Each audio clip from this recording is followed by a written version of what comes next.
Good afternoon. It's Sunday, May 19th, 2024, around 1 p.m. Central Standard Time here in Champaign, Illinois. You're watching Co-op for Two, and today we're beginning a new series of letters from Dear Holmes, a new sequence. It'll take us about 5 weeks, exactly 5 weeks, to finish through this set of 5 letters. We're actually playing an older case from Dear Holmes. I assume if you're here, you've probably seen some of our other playthroughs, and I use that term lightly, of the Dear Holmes series. It's a letter you get once a week. Mystery is unfolding. At the final letter, Sherlock Holmes explains what happens, and in the meantime, we will have tried to figure out what's going on. I am a current subscriber to Dear Holmes. Thank you to the Patreon supporters of this channel that make it possible to pay for all of these games and subscriptions. But the folks at Dear Holmes, they aim to get a letter out once a week, but it doesn't happen. It does not happen nearly that frequently. And so we find ourselves with gaps. And rather than play a letter and then wait 3 weeks and play another letter, I'm letting the current case build up. I've got 2 of the 4 letters in the current ongoing case, and I've been trying to get my hands on older letters from Dear Holmes. And what we're going to begin today is a sequence of 5 letters. They used to be in sets of 5, now they're in sets of 4. But we're going back to 2021 and playing a case that one of our viewers sent in for us to play. This one is called the Bewildered Blacksmith, I think. And I believe it's from around March 2021. And Rob was saying that he thinks he knows the author of this one. Anna is here, and Tina is here, Melissa, Joji, Marco, Rob. YouTube says 13 concurrent viewers, 14 concurrent viewers, 6 likes. And Rob was saying he thinks he knows who the author of this case is. Okay, any other bookkeeping before we start here? We're trying this a couple hours early. Hopefully you didn't miss this and you're watching it later. Normally we do these streams at 3 p.m. on Sunday afternoons, our little tradition. It's our afternoon play. But I am open to moving some times around. The bread and butter of this channel is going to be the 11 p.m. streams, which is my natural time that I enjoy these games the most. But I'm open, especially on the weekend, to playing things a little differently. If the channel likes 1 p.m. as a better time than 3 p.m., then we can make these regularly 1 p.m. Rob says earlier is better for him. Yesterday, we tried something especially different. We played a long cold case game, the 5th case from the Cold Case Investigation Unit series, which was just released, and we played that starting at 7 a.m. Central Standard Time here. That was it was a very good, enjoyable case, but it was also a fun experience to play at a completely different time. And I am open to that. I'm even open to starting some games at 5 a.m., 4 a.m., whatever. But let me know. And it may be that the squeaky wheels get the oil, but let me know what times are good for you. You can do that on the Board Game Geek Guild for this channel, or the Discord, or by email. Links to all of those on the YouTube page. Tomorrow, if all goes well, Jonathan Warner and I and Asara and whoever else is interested in joining will be playing the 11th session of the 7th Citadel, beginning the finale of the current campaign we're on. I'm very excited to get back to that. Hopefully I haven't forgotten all the rules. Anything else? I did want to recommend again, I've done it a couple times, the New York Times Connections game. I think it was Nicola saying that the game actually has existed, digital versions of it you can play way before the New York Times bought it, or bought a version of it. And lots of people played Wordle when the New York Times bought it. It was sort of a rage for a while. But this game, Connections, is much more compelling as a deeper little daily puzzle game. So every day a puzzle goes up. Everyone in the world can play it for that 24-hour period. I've been playing it. My mother is the one who got me into it. But it's a word game, 16 words in a grid, and you have to find 4 groups of 4. But the game doesn't give you any hint to what groups the words together. But it's actually quite a rich little bit of push your luck involved. If you see a group of 4 you think you know how they would connect, should you just go for it? Or if you're not sure, or should you wait till you can find all 4? It's actually quite good, and I would recommend it. And it's a fun thing to do with family and friends because you're all getting the same puzzle every day. Okay. Shall we start here? Now, so I've put this in my own older, it's good and tough, says Matt. Yes, sometimes the puzzles are quite hard. All right, so the viewer who sent me our 5 letters that we're playing today. And if you have older Dear Holmes letters, please do reach out to me. I'd be happy to buy them. Okay, let's take a look. I've put them in an envelope from our previous cases. And so if you'll remember, sometime over the last year, they changed the format from 5 letters of 2 pages to sort of 4 letters, sometimes to 3 pages. So we're back on the old format. And then a question I have to figure out is if we should continue writing on these. I do think it's more enjoyable when we write on them and make our notes on them. but that does make it harder to pass along in trade. So maybe we'll try playing this one without writing on it. Okay, what have we got? Blacksmithing, a specialty. David Golding, proprietor. The Golding Forge, Norwich Road, Chedgrave, Norfolk, 13 October 1890.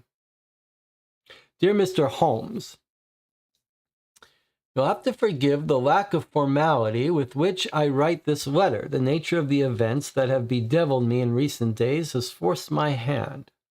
I therefore write to you in the hope that you can shed some light on what is a very bewildering and distressing matter. I am a blacksmith by trade, now aged 53, and happily married to my wife Frances, who is 6 years younger. I inherited the business from my father, whose own father and grandfather before him worked the forge I now operate. We are situated at the edge of a small village called Chedgrave. Being the only blacksmith for some miles around, I enjoy a reliable and lucrative trade serving all of the farms and small businesses across this area of South Norfolk. So much so that I now employ a team of 6 men and manage the forge without having to get my own hands dirty, so to speak. We produce everything from sickles and hoes to plowshares and gate hinges. In the past 6 months, however, our biggest increase in trade has been in the production of hand-forged iron nails. The bulk of these are going to just one customer, Mr. Hoddy, our local carpenter and funeral director, who has been based in the nearby market town of Loddon for about a year now. He is quick to pay and has assured us that the tenfold increase in his order of nails is likely to continue for some considerable time, which is a comforting thought, if not a little unexpected. We live on our own in a small house built by my grandfather nearly 50 years ago. The property is constructed of local brick and has a red-tiled roof, and the forge sits some 30 feet away from its back entrance. A long gravel drive leads visitors from the main entrance to the house, though this was added just several years ago by my wife and I. This gravel drive is also precisely what alerted us to the recent incident which began this affair. About 3 weeks ago, I awoke one night convinced that I could hear footsteps on the gravel. It was a cold, clear, and moonlit night, and as I looked from our bedroom window, I saw a young man walking aimlessly toward and past the house, weary and bedraggled. He wore no hat or jacket, and did not appear to have any boots or shoes on his feet. I roused my wife, hastily trying to explain what I had seen, and then ventured out back to the forge.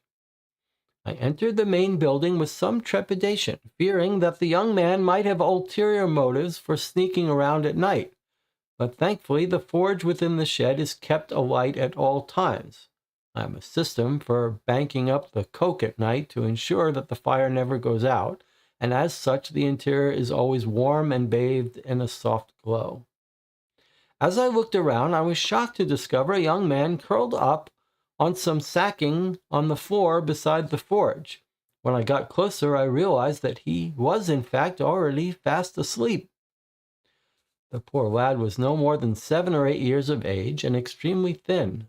His dark hair was matted and greasy, and his gaunt face streaked with dirt.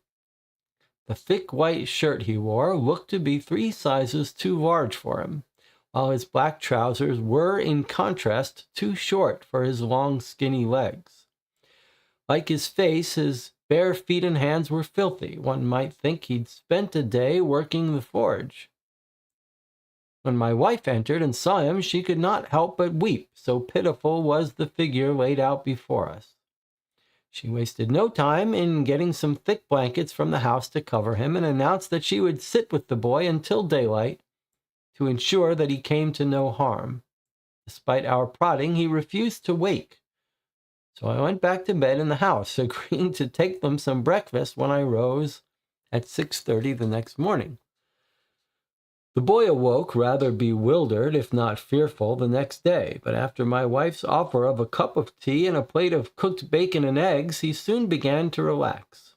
I've never seen a creature eat so heartily, Mr. Holmes, and it seemed clear to me that it had been some time since any food had passed his lips. The breakfast had a soporific effect, so much so that having been carried from the forge and into the house, he fell asleep once more on a rocking chair in front of the fireplace. The lad did not stir again until lunchtime. Without hesitation, my wife and I took steps to care for him. I even dispatched one of my men in a cart to bring a doctor over from Loddon. He examined the patient and declared that the lad was surprisingly healthy, yet clearly undernourished and in need of a good bath. His teeth were good and his limbs were straight, suggesting that it was only recently that the hunger had begun to take effect. Most surprisingly, the doctor announced that the boy was profoundly deaf, which helped explain why the lad had, thus far, uttered no words.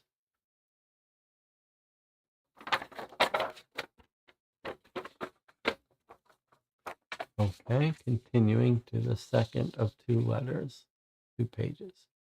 Our local constable, P.C. Melrose, knew of no missing children at the time, and his inquiries confirmed that the boy was not a runaway from the local workhouse or the Norfolk Reformatory in Buxton, which is, in any case, over 20 miles away. With no further leads to pursue, Melrose suggested that the lad be taken to the workhouse, a plan which met the immediate disapproval of my wife, who declared that we would continue to look after him until such a time as his real parents could be found. We have never been blessed with children, and both Francis and I soon became very fond of our new lodger. Washed and dressed in fresh clothes, he is a handsome little fellow with a pleasant nature.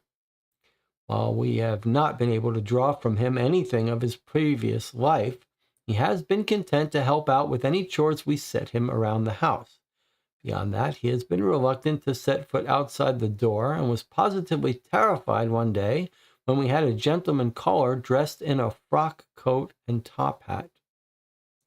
P.C. Melrose has continued to make inquiries in the area, interviewing all of the local shopkeepers, landlords, and businesses to see if anyone knows where the boy has come from. Though his appearance has sparked a lot of interest and a fair amount of speculation and gossip, no one has yet come forward with any reliable information. Without knowledge of his real identity, Francis and I began to call the boy Edward, a name that we had agreed upon in the days when we still believed we might have a child of our own. 2 nights ago, we turned in for the evening, having said good night to Edward, which brings us to the most distressing part of my narrative. As we have but one upstairs bedroom, Edward had taken to sleeping on a makeshift bed within the kitchen, which is by far the warmest room in the house. I had checked that all of the doors downstairs were locked, yet when my wife arose the next morning and went into the kitchen to wake him, she found the bolts to the back door unlocked and our young lodger gone. The local constabulary are as baffled as we are, but are firmly of the view that the boy has simply returned home, having decided that he could not stay with us after all. I remain unconvinced, and observed one other curious feature, which made me believe that Edward was perhaps coerced into opening the back door that night. Beyond the gravel at the top end of our drive is a small section of muddy track which adjoins the main road into Loddon. In searching for Edward, before the police arrived, I saw the impression of thin carriage wheels imprinted in the soft mud, as if some vehicle had turned around in the drive before heading back to town. The width of the carriage tracks was very narrow and quite unlike those of the trade carts that usually come to the forge. But despite my added protestations, it was not enough to persuade P.C. Melrose that the matter warranted immediate investigation. I know that you are not an agency for tracing missing children, Mr. Holmes, but I feel certain that there is something sinister about this whole affair. My wife and I will not rest easily until we know that Edward is safe. Of course, the boy didn't say anything, but Francis and I are confident that he seemed elated to be with us. I therefore implore you to look into this matter and set our minds at rest. We will be pleased to pay whatever fees you deem necessary to secure such an outcome. Yours sincerely, David Golding.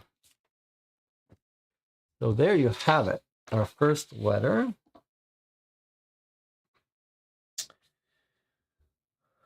Middle of the night, boy walks in without saying anything. He's completely barefoot, and he goes to the warmest place, the forge, and lies down and falls asleep. He's deaf. No sign of how he got there. How old did we say he was? 7 or 8 years of age. Extremely thin, malnourished, but he's got good teeth. So they think his malnourishment and everything, and his bones are fine, has to have been very recent. He's got mismatched size clothing. He's got a shirt that's much too large and pants that are too short. Hands and feet are filthy. For some reason we don't know. Looks like he's been working in a forge. They give him some food and he falls right back asleep after a full night. So it's almost like he's drugged.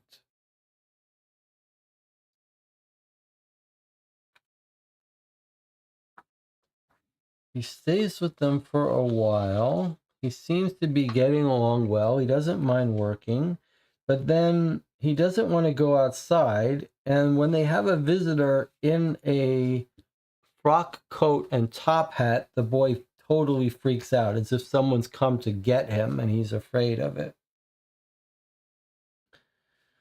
No sign of where he came from. And then one day he goes to sleep. And what do they detect? The bolts to the back door unlocked. So sounds like, in other words, from the inside, he opened the bolts. And then our writer here thinks that he was coerced into opening the door for someone, and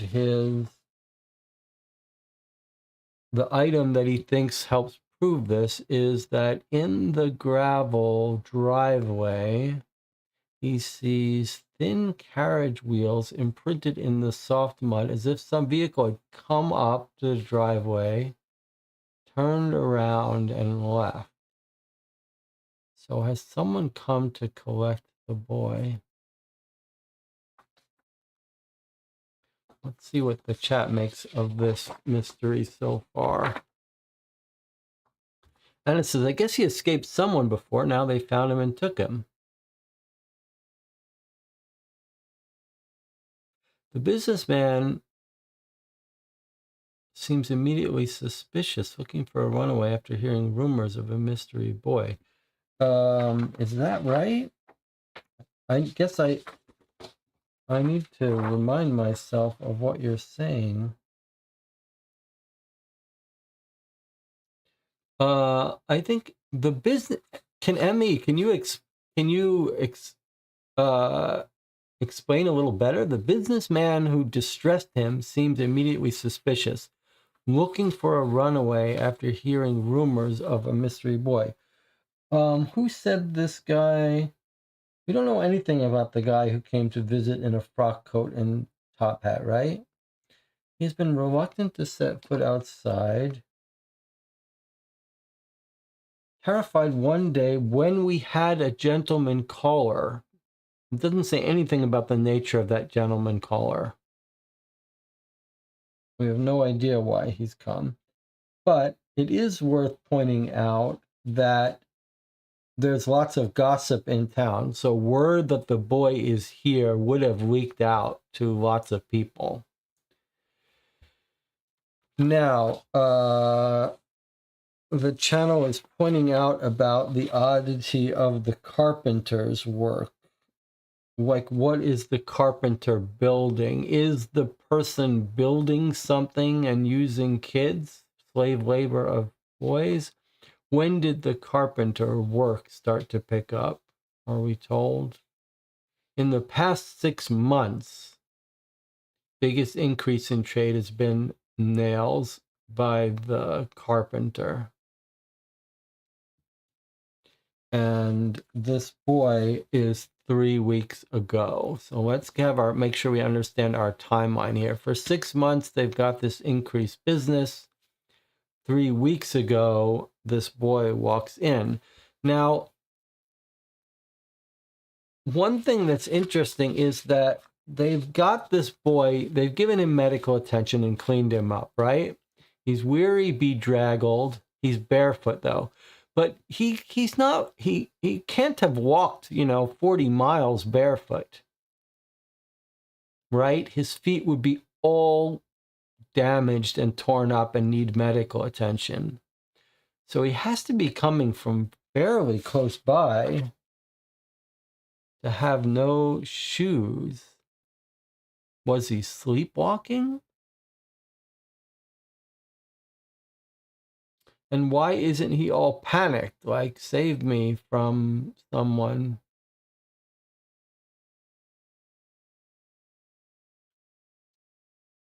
I do think it's odd that he's fallen asleep twice. And why would he let someone in the door? That's a very good question. Was he hypnotized? Does it seem more likely that he's just a sleepwalking kid and he's opened the door and let himself out, but then the wagon wheels suggest someone has picked him up?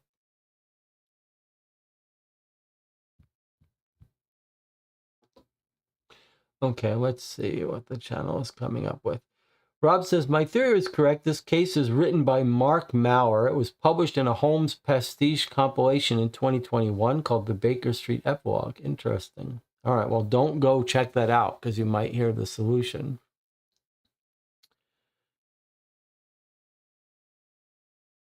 Okay, let's see. D says, I think he knows someone's after him. That's why when there was a visitor, he's afraid. Yes, that makes sense. But Emmy thinks the boy actually recognized him, not just recognized his outfit. Anna says he's an escapee, coerced to open the door by someone, then caught and taken away again. And how do you get coerced to open a door, though? You would just hide. And why? Here's a question. If this guy got woken up when a kid was walking on the gravel, why didn't he get woken up when a whole cart driven by a horse came up?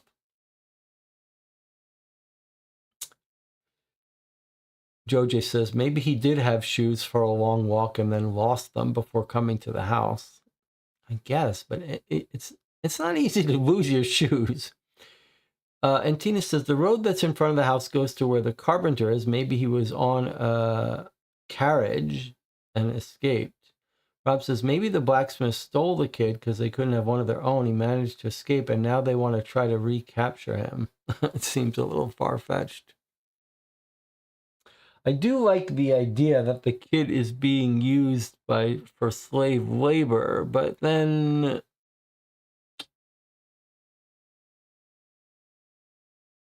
it's hard to... Cody says maybe he trusted and knew the person at the door. That's not a bad idea. The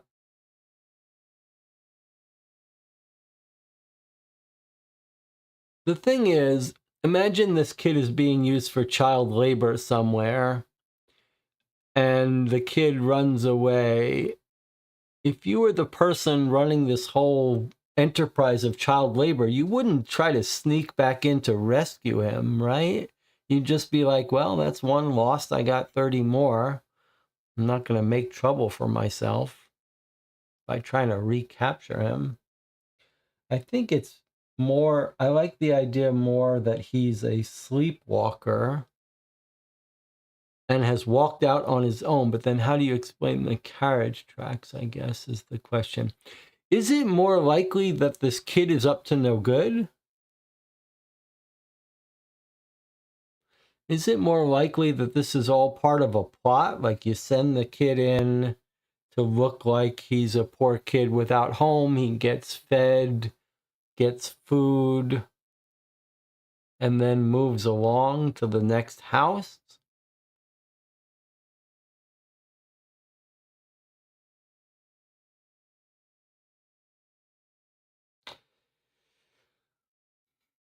Rob says, if the kid was deaf and sleeping, how did he know someone wanted the door to be open? Boy, that's a good point. Boy, that's a good point.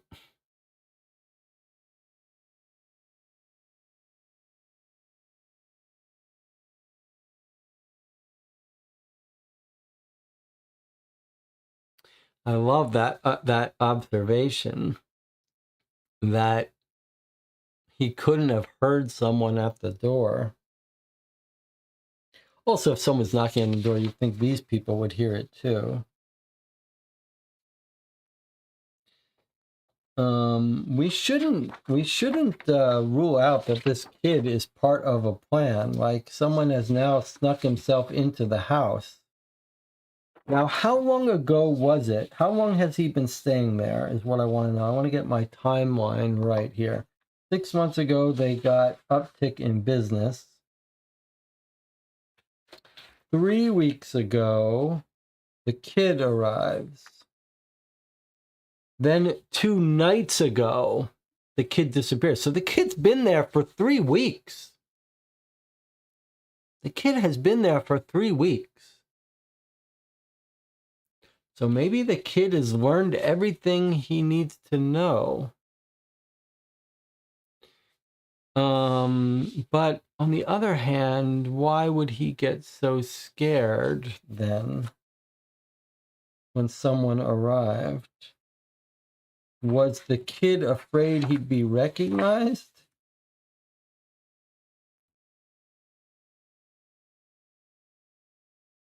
And what secrets would he be getting from this house? Doesn't seem like they're super rich. They're not like nobles. If you're going to pick someone to scam, you wouldn't pick a blacksmith on a farm. You'd pick some rich couple on a mansion.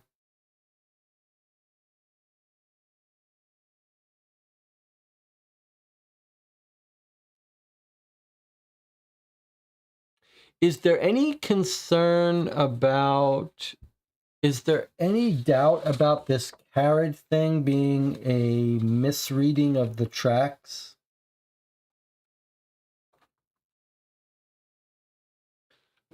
Because he says, a small section of muddy track which adjoins the main road. In searching for Edward, I saw the impression of thin carriage wheels, plural, as if a vehicle had turned around in the drive before heading back into town.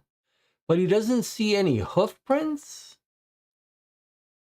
Like, should we be a little bit weird? The width of the carriage tracks was very narrow, quite unlike those of trade carts. Is there any doubt here that this isn't a carriage at all? Should he have seen horse tracks? Is there any possibility that this is a bicycle or a hand-drawn cart? Doesn't seem like there are any secrets that this kid would steal. Channel says, perhaps someone sent the boy to sneak around, gather information. Yeah, that's what I thought, but it doesn't seem like there's much information to get from here.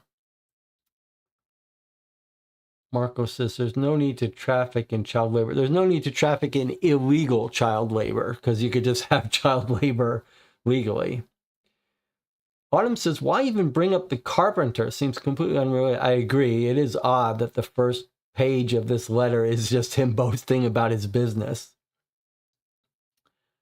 Marco just says he thinks the carriage is just a private carriage. Maybe the kid wheeled something out. Yeah.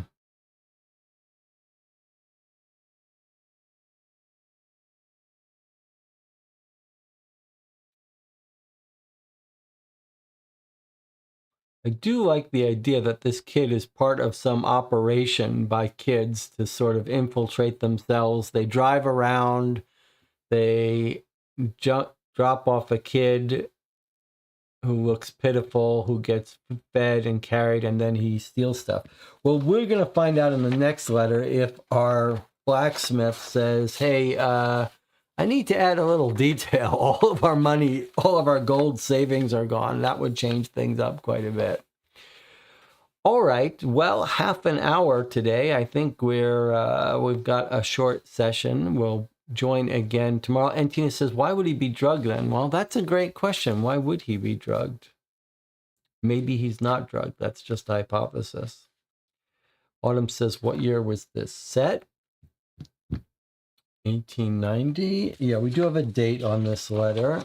It is 13 October 1890. This guy at this forge has his own little letterhead.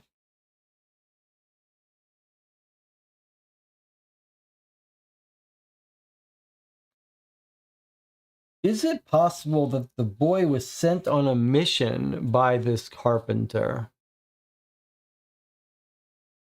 Or by a rival blacksmith? He says he's the only blacksmith in this whole area. Has someone trying to steal his secrets? Send the kid out there to learn how it's done?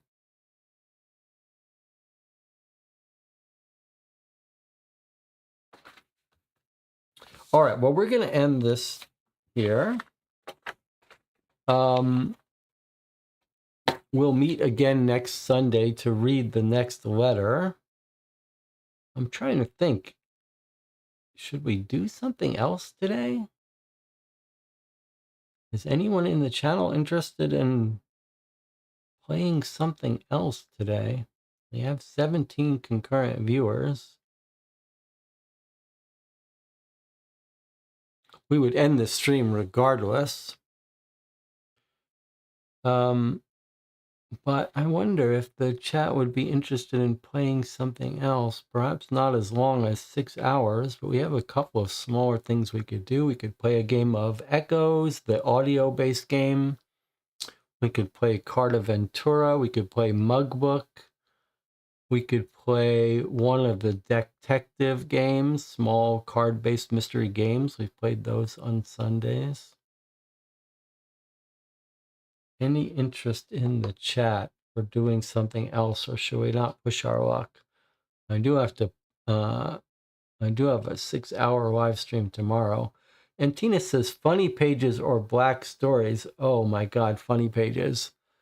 That one really took a toll on me. I'm not sure I'm ready to jump back into funny pages. Black stories was easy enough participation from the audience that it's easy to do another Black Stories case. Okay, let's do this. Let's get out the Black Stories book box.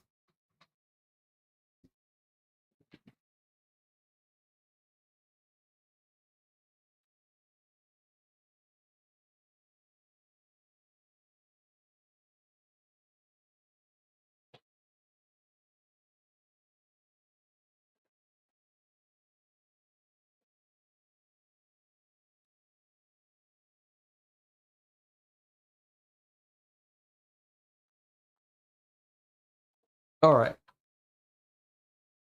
Black Stories, Dark Stories. They just released a new version of this as well. They keep re-releasing these cases.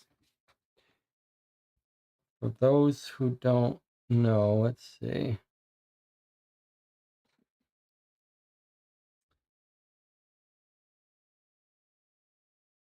Let me find one here.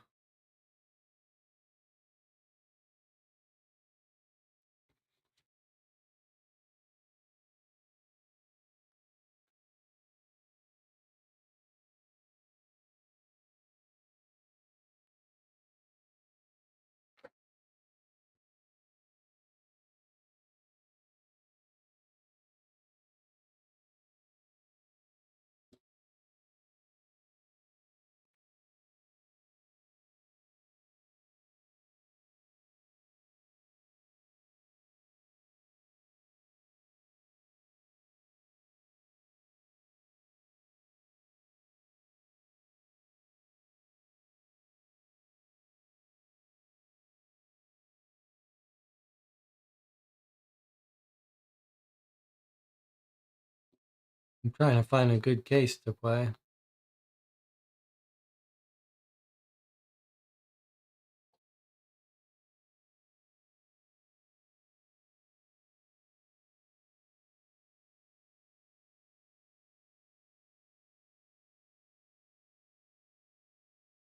Oh, that's a tricky one.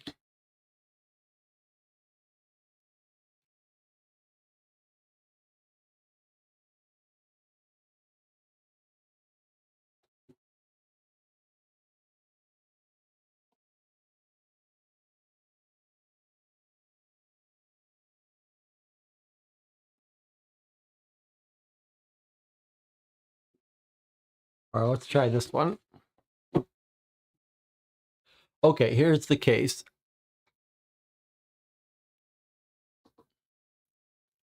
When the police found a tape recorder at a crime scene, it became clear that a man had been murdered. The way these games work is that you can ask yes or no questions. You have to figure out the story behind the mystery. Your questions all have to be yes or no. I'll answer yes or no. You can just shout them out whenever you have them in the chat. And there you have it. Police found a tape recorder at the crime scene. It became clear that a man had been murdered. Was it about what is in the on the tape? So I have my own little house rules for these games, and in general, I don't like to answer questions like, was it about this? Like, was this relevant? You have to be a little more fact-based in your questions. Maybe at the end, if it's taking a half hour, was there a recording on the tape? Yes. Here, we'll do it this way. I'll put this up, and then you can all see the chat. And Tina says, was it about what was in the tape? I mean, what was on the tape relevant? Yes. But I try not to answer these relevant questions. Was it a recording of the man? Yes.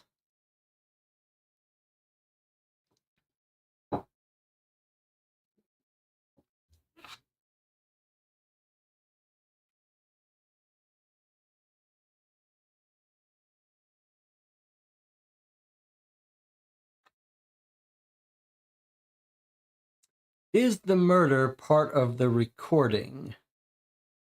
Yes.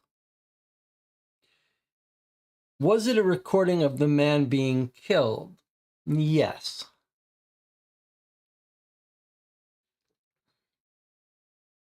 Could you hear gunshots on the recording? Yes.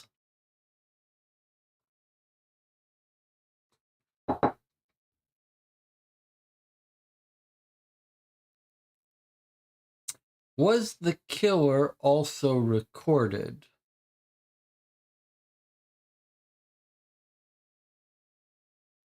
You have to be more specific. And Tina says murder, question mark. That's not a yes or no question. So in addition to if you look at Crack the Case, the maybe the grandfather of these black stories, Crack the Case was in a more elaborate production. It had a sheet that told you what kind of answers you could give other than yes and no. Sometimes you say clarify your question. Sometimes you say unknown, doesn't matter. Matt C says, was the recording made in secret? Unknown. Joe J says, I know why they think it was murder and not suicide. Okay, well, if you know the story, then you can't play. But if you want to make a guess, you can always make a guess. But you have to come up with, you're trying to come up with the entire storyline. So there's lots of details to figure out. But if you already know this story, and sometimes we play these and people know them, then you shouldn't participate. But we'll play another one after this one. And Tina says, was the tape recorder the murder weapon? No.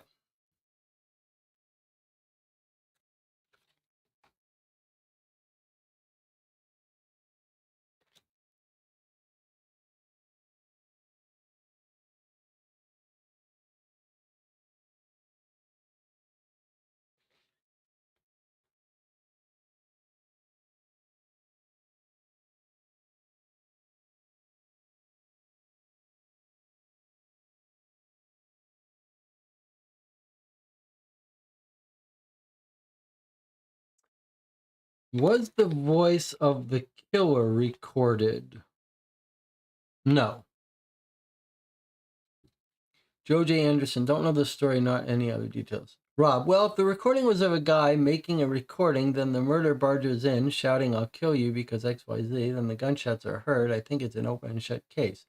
Was the killer's name mentioned in the recording? No. Was this any kind of official professional recording? Unknown. I think what you're asking, the answer is no.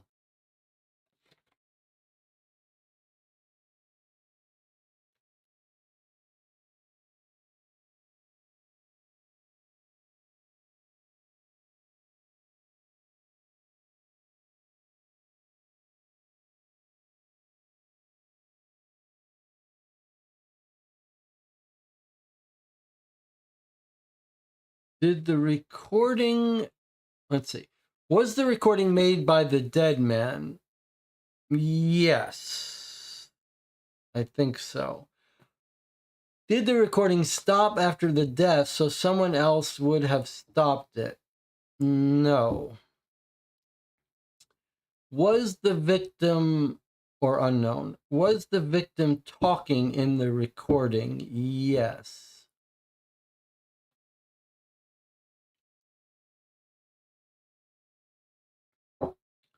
If there are any voices, was it recorded clearly? Yes, I think you can say.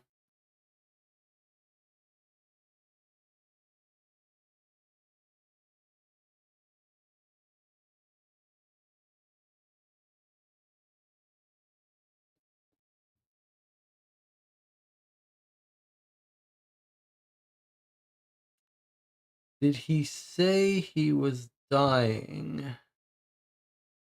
No. Was he killed by gunshot? Yes. The victim was making a recording, was shot and said, NN just shot me. No.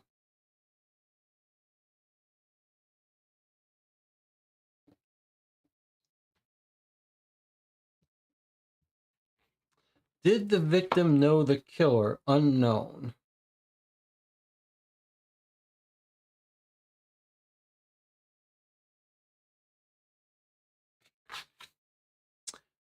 Was anyone else speaking in the recording? No. More than two voices in the recording? No. Was he recording himself? Yes.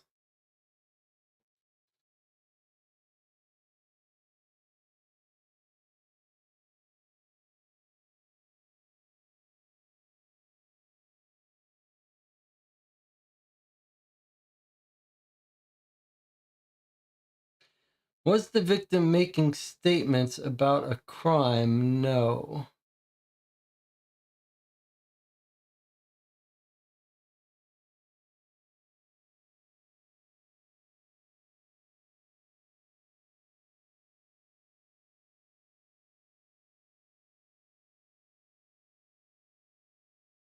Did it look like a suicide before the recording was found? Yes. Was it an accident? No. Was he doing something else with his hands so he couldn't have shot himself? No. Was the victim talking to someone else in the room with him? No.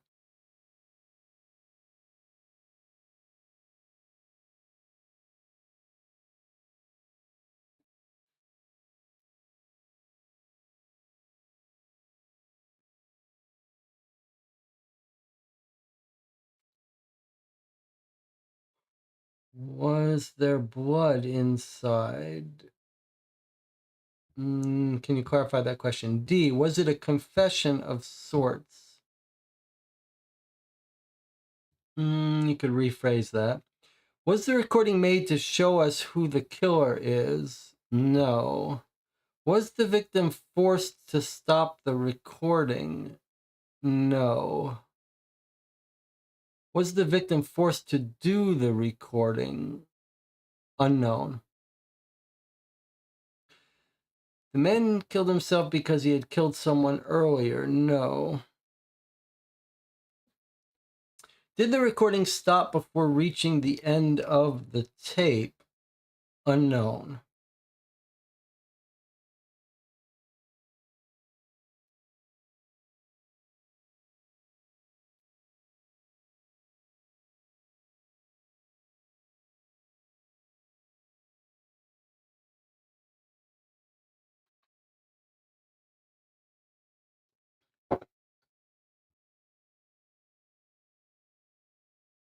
After he was shot, there was blood splatter inside the tape recorder. The tape recorder was found closed, so someone else closed it. No. Joe J. Anderson says, was the recording at the beginning when the police pushed play? Yes. Was the voice on the tape female? No.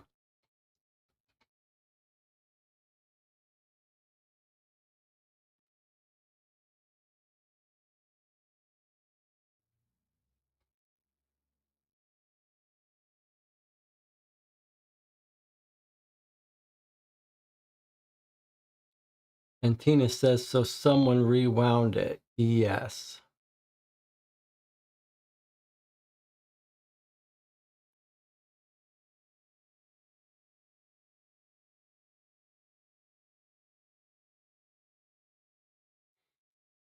All right. So you guys basically figured out. Actually, and Tina kind of was onto it very early, but it was really Antina basically figured it out. If I was playing this in person, I would have gotten yelled at here. Antina here says, did the recording stop after the death? So someone else would have stopped it. I could have answered yes to that, which is basically a very similar question. And that would have given you the same answer. So basically, Antina and Joe J both figured out the nature of how the police decided it wasn't a suicide. So if we take a look at the back, we've got dead man in the room with a gun in his hand appeared to have committed suicide. When the police pressed play on the tape, they heard a farewell followed by a gunshot. It's clear someone had rewound the tape after the recording, therefore it could not have been a suicide. There you have it. Okay, so that was well done. You guys want to play another? Really, I could have answered Antina's question.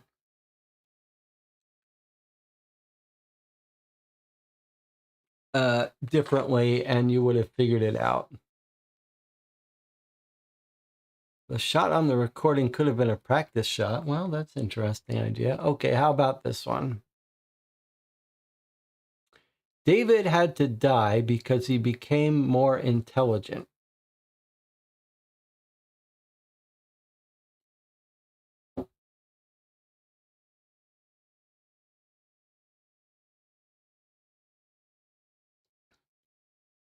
That says strange. There's a twist about it not being suicide, but we didn't really have details suggesting that either.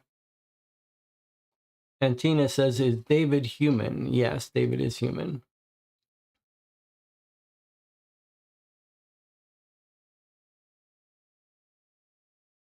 Well, perhaps, Matt, on this previous one, I should have made you guys figure out that he was recording himself committing suicide. Perhaps that's my fault for making sure you didn't solve that. But I think basically you guys did figure that out.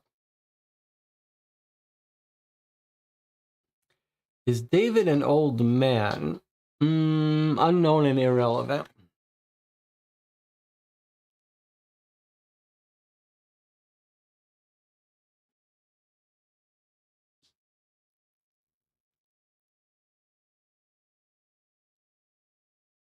Normally, I make you come up with the full explanation of what happened, but because of Antina earlier guessing the nature of the thing, I felt like I shouldn't draw it out. Did David learn something he shouldn't have? No.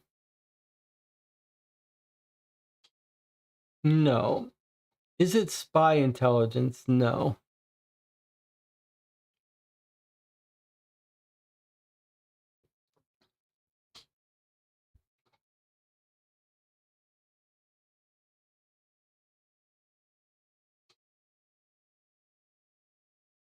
Is David dead? Yes, he's dead. David had to die. He is dead, yes.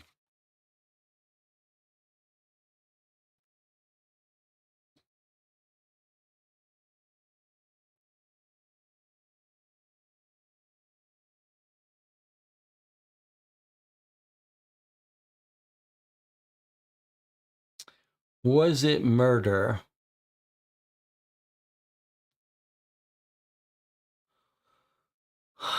Was it murder?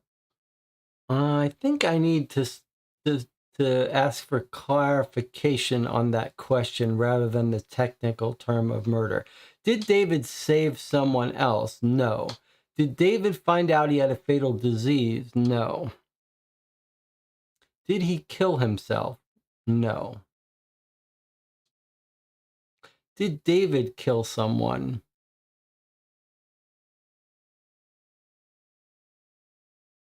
Yes.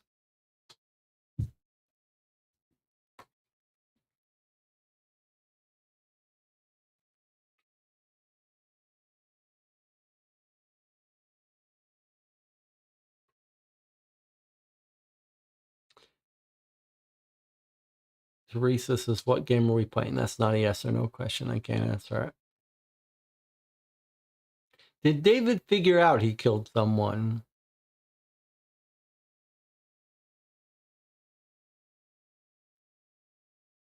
I need clarification. I need that to be rephrased.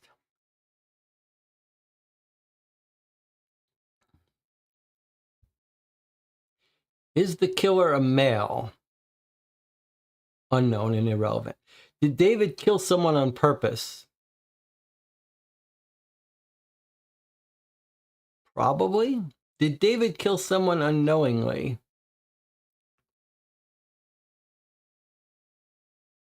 Probably not. Is the killer human?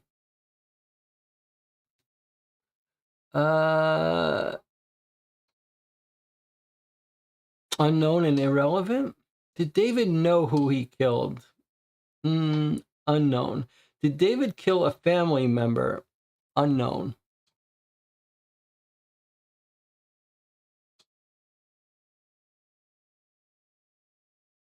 Was David executed? Yes.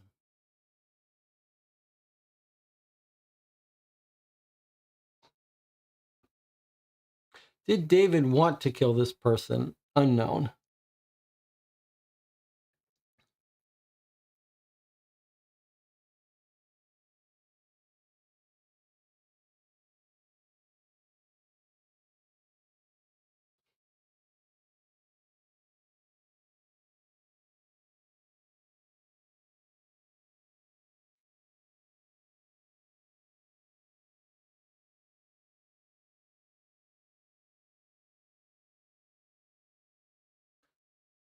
Was a rope used? Unknown. Did David cause an accident? No. Did David kill someone indirectly? Unknown. Did David want to kill this person? Probably. Is David a scientist? No. Did David give himself up? Unknown. Did David cause an accident? Probably not.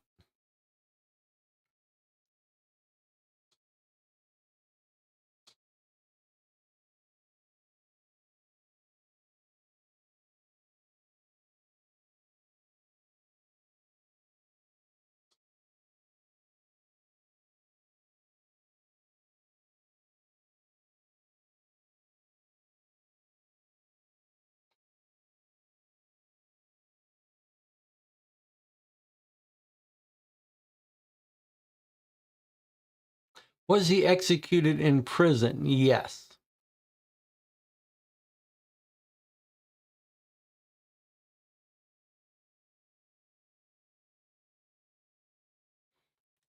Is this card connected to the first card? No.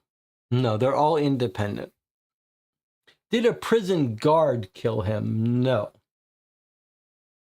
And Tina says no.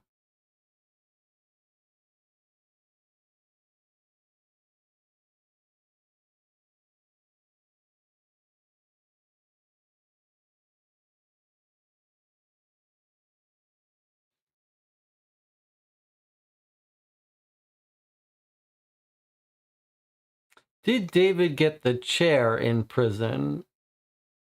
Yes, but irrelevant. I mean, yes. Was he alone when he got killed? No.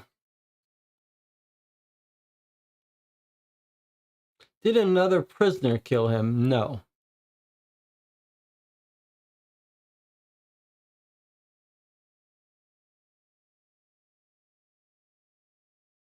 Was this a scheduled execution? Yes.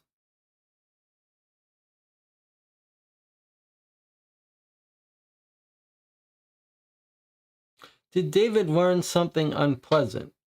No. Did David rat out on someone? No.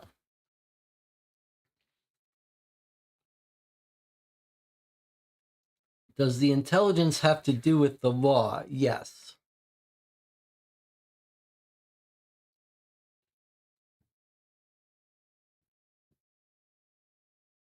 Did David get executed by the authorities? Yes.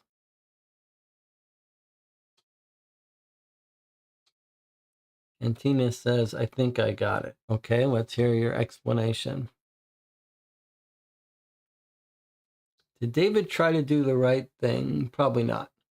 And Tina says, was he mentally capable to get executed? Yes.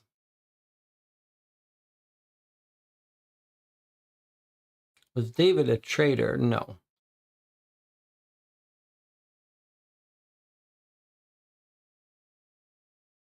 Is David a whistleblower? No.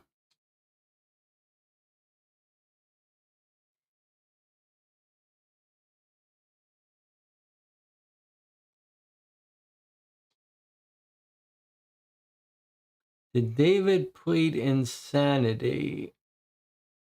Unknown. Irrelevant.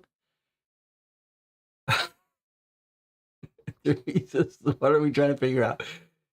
Rob says, was David in a coma? No. Marco says, I think, and Tina got it. Yes. So give me their whole story. If you think you understand it, give me the whole explanation behind the story. You're trying to explain the behind the scenes story, the complete story that's on the other side of this card.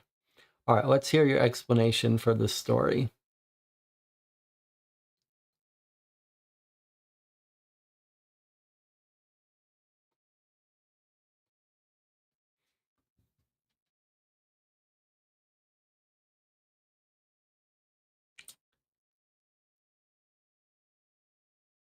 He got a test to find out how smart he was, and because he was not found mentally unfit, he was eventually executed.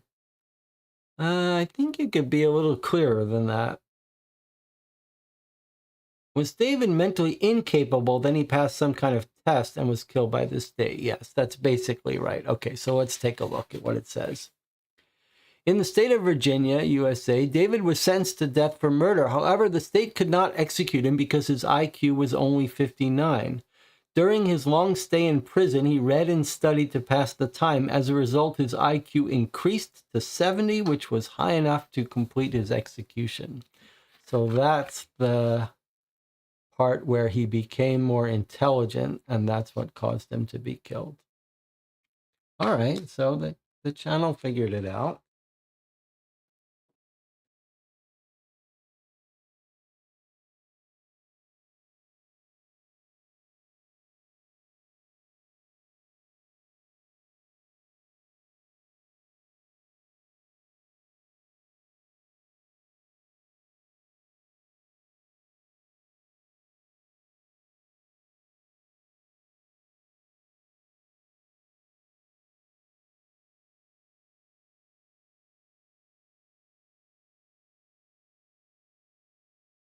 I mean, there's a hard one.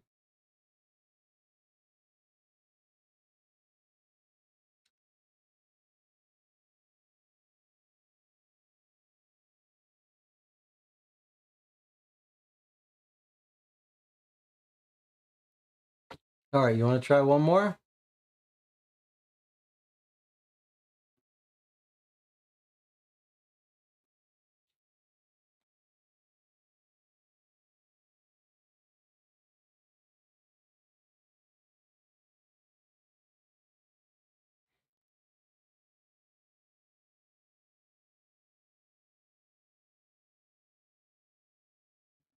All right, hold on. Let me read this here.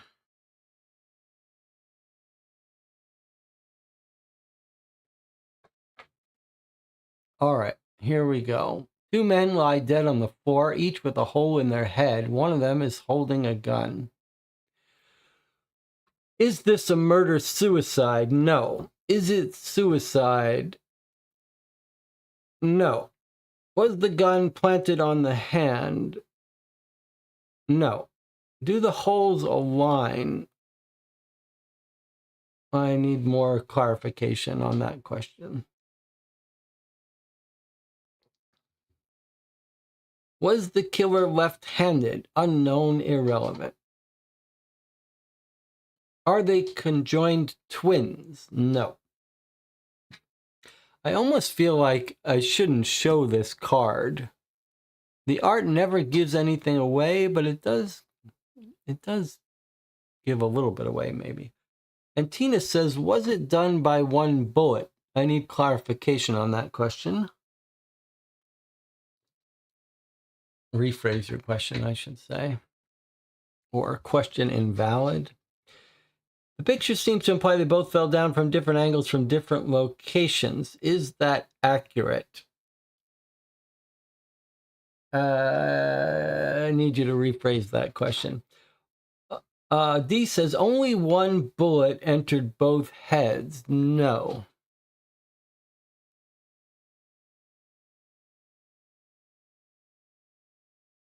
We're going to take this picture away. You're going to get me instead. We'll try it this way for this one. One bullet entered both heads. No. Is the gun in the hand the weapon that killed both of them? No. Was it done by a revolver? Unknown, irrelevant. Any visible exit wounds? Unknown, irrelevant.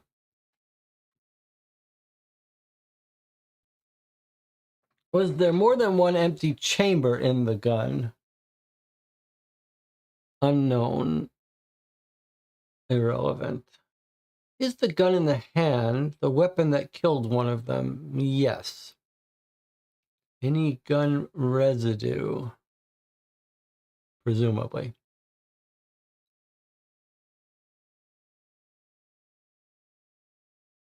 We'll just say yes. Did the gun kill both of them? No.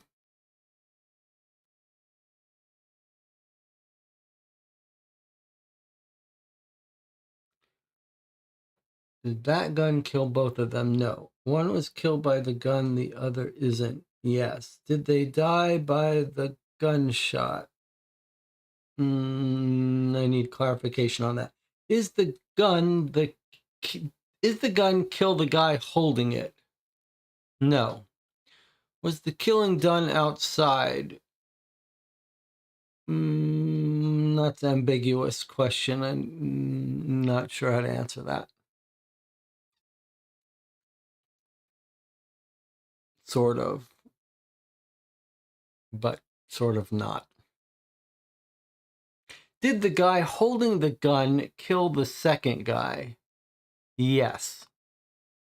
Is there a second gun at the crime scene? Unknown and irrelevant? Tina says answer it with a yes or no.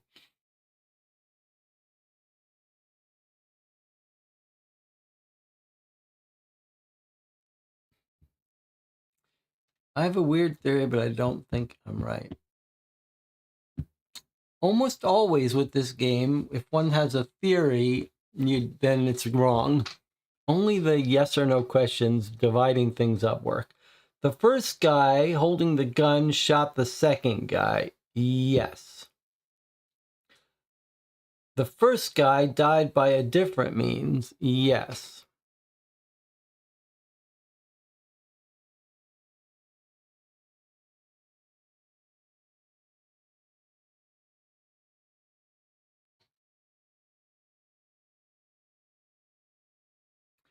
Did the bullet ricochet?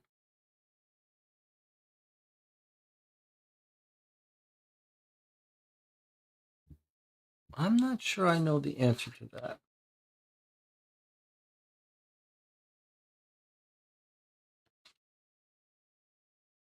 Did the bullet ricochet? I guess the answer is unknown and irrelevant. Is the first guy's hole in his head a bullet hole? Can you clarify what you mean by first guy? D. Was there another person involved other than the two guys? No. And bounced off something and hit the other guy. That sounds like the ricochet question. All right, I can answer that. No. The bullet didn't bounce off something and hit the other guy. The guy holding the gun, does he have a bullet hole? No.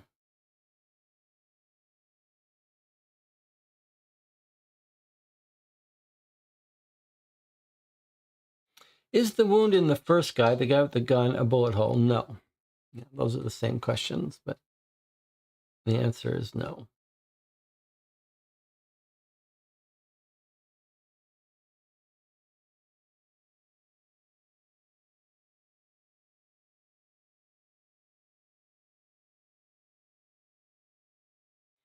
Is there another murder weapon in the room?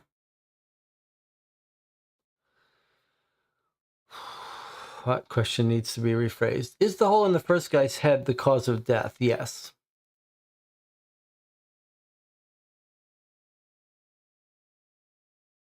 Did the guy with the gun die accidentally? Yes.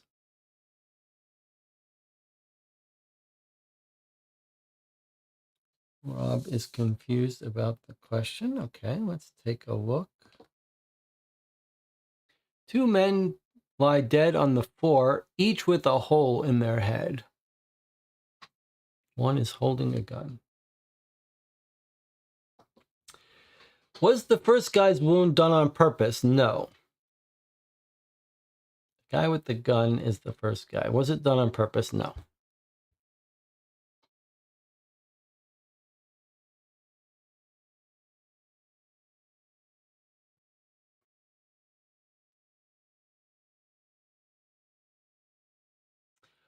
Was the gun put in his hand by the killer? No. Rob says, doesn't say bullet hole. Some guy got holed by something else. Yes. Did the guy without a bullet hole get impaled by something in the room? Yes. Are both holes made by the gun? No. An accident. Did the guy with the gun die holding the gun? Yes. Was the gunshot an accident? No.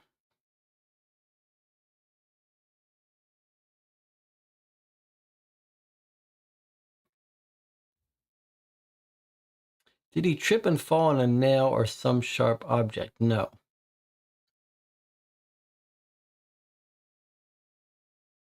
Is there a hole in the ceiling of the room? No. Or unknown, irrelevant.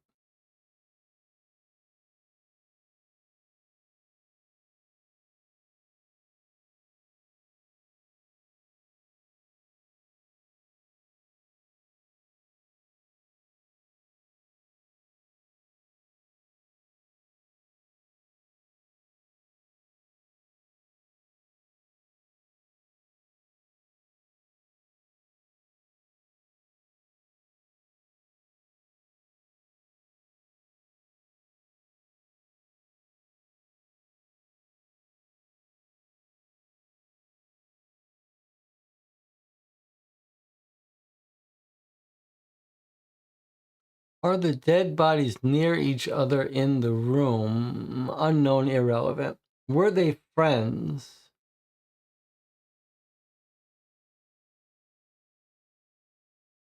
Yeah, I think you could say they're friends. Did the guy with the gun had A health issue. Unknown and irrelevant. Did the ice chandelier fall down and impale his head, then melted away? No.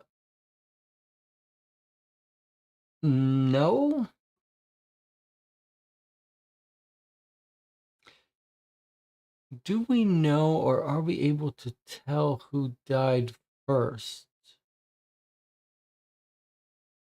I don't know. You got to rephrase that.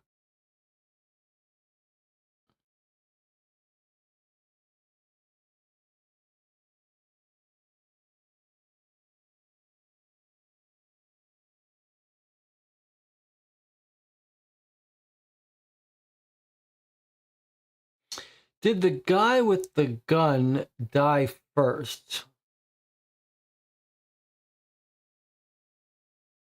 Probably not. Was it a regular chandelier and not an ice one? That question's not valid. Why did you hesitate so long on my joke question? I might be onto something here. Matt says, even though it wasn't a bullet, does it look like roughly like a bullet hole? I guess from the photo it does. From the drawing it does. I don't know how accurate the drawing is, though.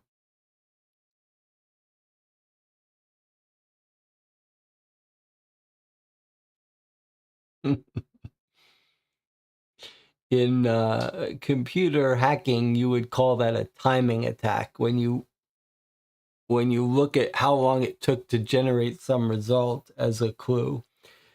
The drawing might be misleading. It's larger than a. Is it larger than a bullet hole? Yeah, unknown. Unknown. I don't know how large the hole is. Teresa says, were there any windows in the room where it happened? No. Did they have glass? Might cut the other guy without the gun? No.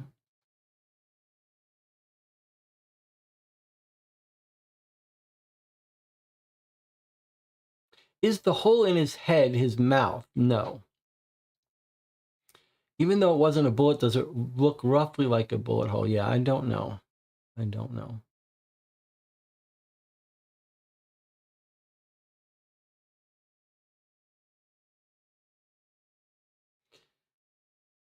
Is it winter outside?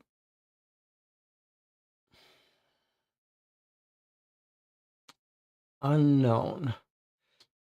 The first guy shot the gun, hit the chandelier, ricocheted, hit the second guy, then the chandelier fell on his head. No. Did it happen outdoors? Sort of. Did the guy with the gun get impaled by something? Yes. Was there more than one weapon used? No. Is there an exit wound on the guy with the unknown hole? No. Is there a puddle of water in the room? No.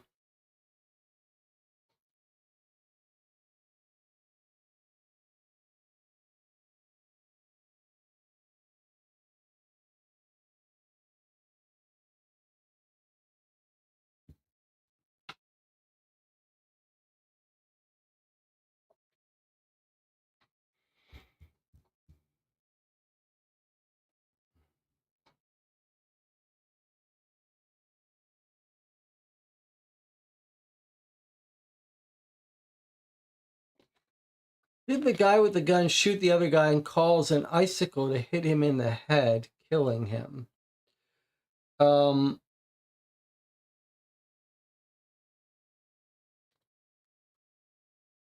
Yes. Was he killed by a weapon? No.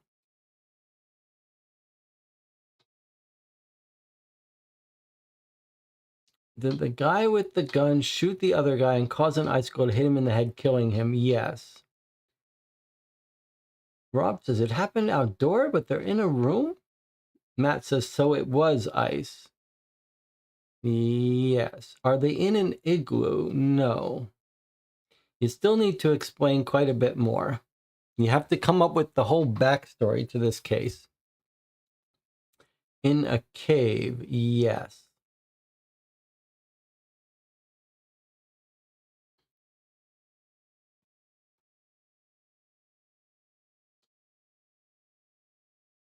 This is one of these weird ones where there's like a whole motive backstory that you have to solve.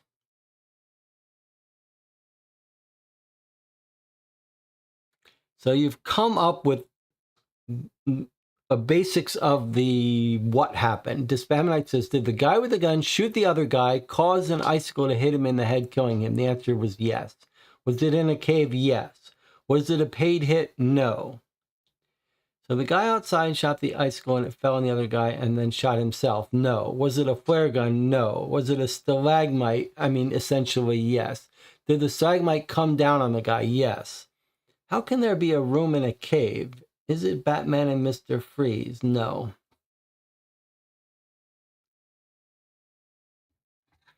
Was the murder done in anger? No.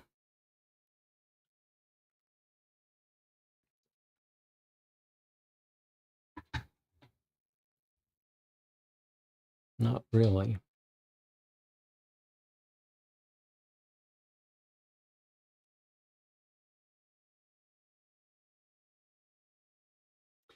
Does the murderer know the victim? Yes. Is it a movie set? No.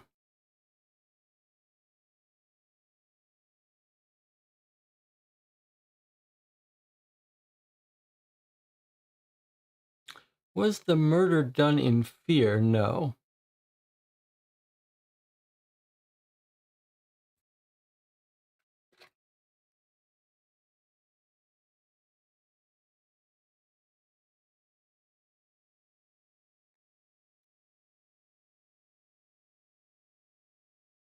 Did he intend to shoot him? Yes. Was it done in jealousy? No. Was the murderer and victim related by blood? No. Someone fled into a cave chased by the murderer who caught him up and shot him? No.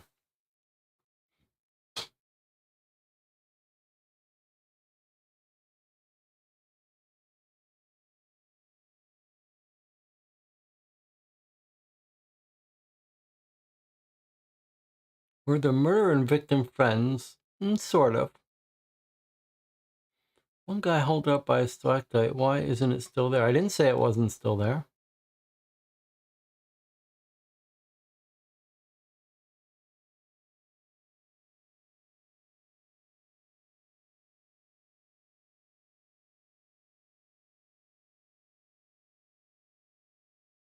Were both people human? Yes.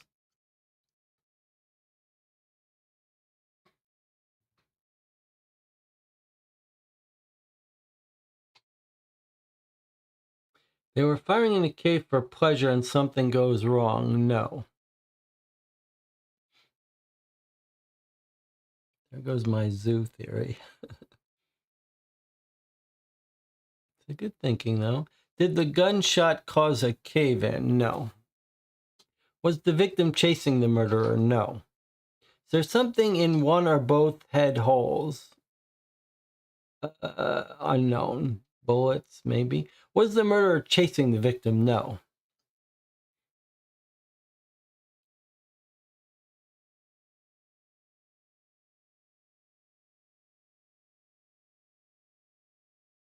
YouTube says 11 concurrent viewers, 10 likes.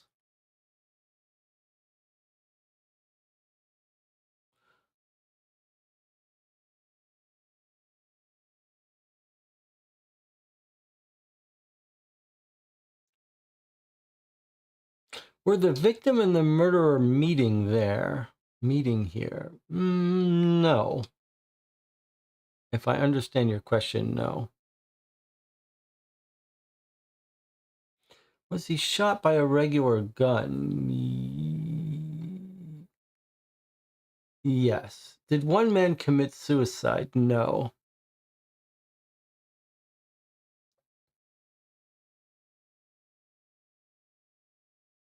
Did they fall into a trap or something? No.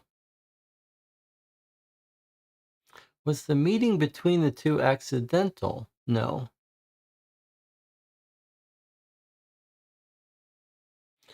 This is interesting. This is a tricky one. I mean, I guess you could tell this was going to be a tricky one just because you're having to solve the backstory, which is so open-ended.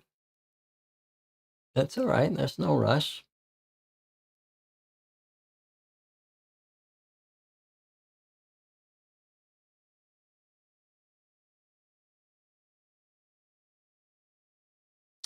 If you watch my review on favorite cooperative games, I think I talk about this game, Crack the Case, Black Stories, This Whole Family. And this is one of my favorite group experiences. Everyone can sit around the room, stay where they want in their own chairs, and play this game without turns, without structure. No rules need to be explained. This Feminite says, I forget, was the murder premeditated? No. Was the murderer expecting something else in the cave that was not there? No. Was a threatening note involved? No. Did the gun fire just one bullet? Yes. Was one of them law enforcement? No. These are all good questions.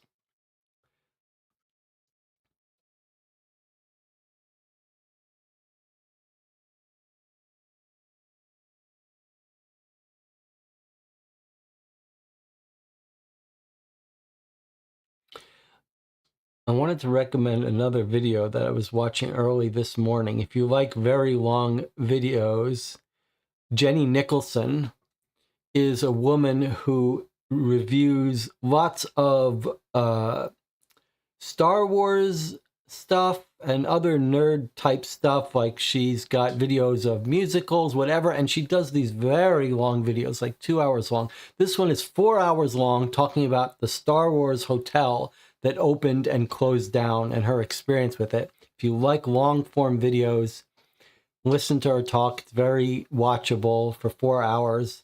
Jenny Nicholson on the Star Wars hotel that closed down. Were the two business associates? In a way, yes. Did they both die at the same time? I guess you got to be clearer about that question. It's a little ambiguous. Outside of murder, was a crime being committed or had been committed? No.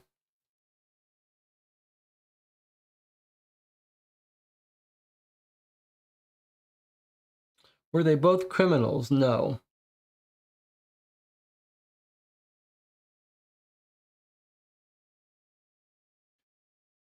Was the motive revenge? No. Did the guy who had the gun die first? This question was asked before, and I said it's a little unknowable, maybe. Was the motive betrayal? No. Was one of them a criminal? No.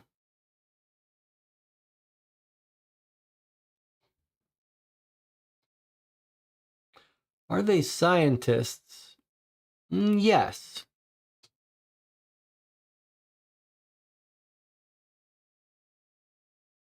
Was this a hunting accident? No.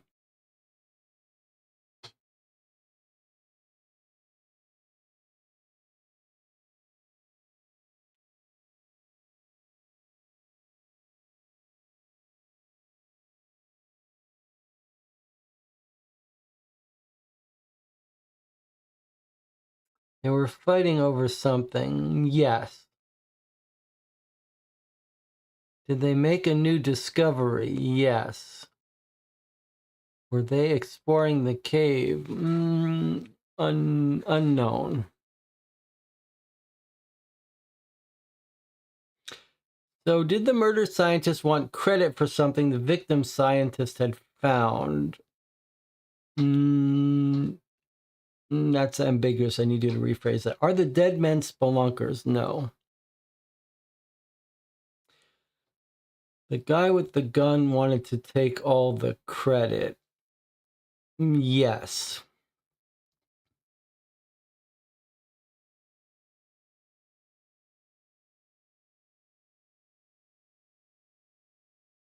Are they in a cave on purpose? Yes.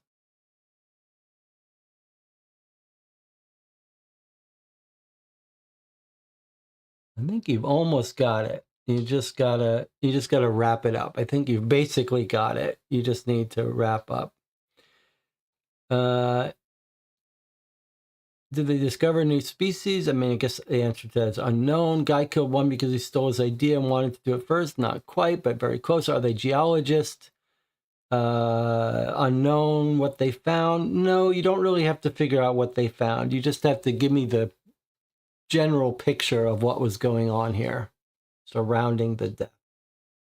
You've just about got it. You just need to sort of wrap it all up in a bow.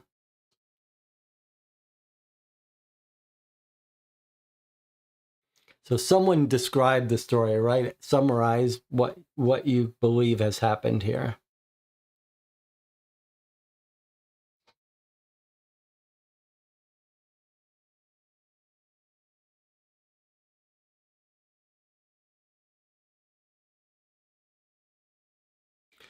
Guy 1 killed Guy 2 to get credit of something they discovered. Then Guy 1 died when hit in the head by a stalactite. That's basically it. You ready to look at the explanation? Did the noise from the bullet cause the icicle to fall? Yes, I think you've basically got it. All right, here we go. Here we go. Two men were polar explorers in a cave in Antarctica. They were arguing about who should be the one to present a groundbreaking discovery that the two of them had just made. Finally, one of the men grabbed a gun, shot the other man in the head. The blast immediately reverberated through the cave, causing an icicle to fall from the ceiling and piercing the shooter's skull. So this one's a little more cartoonish, but actually this was a good one for the group. It gave you some difficulty, and you could see the nature of this game is such that there are details. You can't possibly guess them from the description. You just have to keep narrowing down possibilities. But it's really such a remarkable cognitive exercise that you can figure these details out by asking yes or no questions. I just love that. I love that idea that you figured out that there were scientists arguing over credit and wanting to take credit. Fun stuff. I'll play this game anytime. All right. Thank you for joining me an hour and a half. Where's my... Okay, you guys are just arguing about the details of the questions. Okay. I'll see some of you tomorrow. We'll probably play something else next week as well. On Monday, 7 Citadel. Next Sunday, we'll read the second letter of Dear Holmes, find out what's going on with that little kid. If you're interested in playing something else with me this week, stop by the Board Game Geek Guild or the Discord. Let me know what you want to play and when. I'm thinking maybe we'll get to that Missing in the Caribbean cold case sooner rather than later. Next week, I believe we're going to play, next weekend, a fan-made case for Bureau of Investigation, a game we've been waiting to play that case for a while. I just want to make sure I give everyone enough notice to join for that. Thanks for joining. As always, I'll see you next time.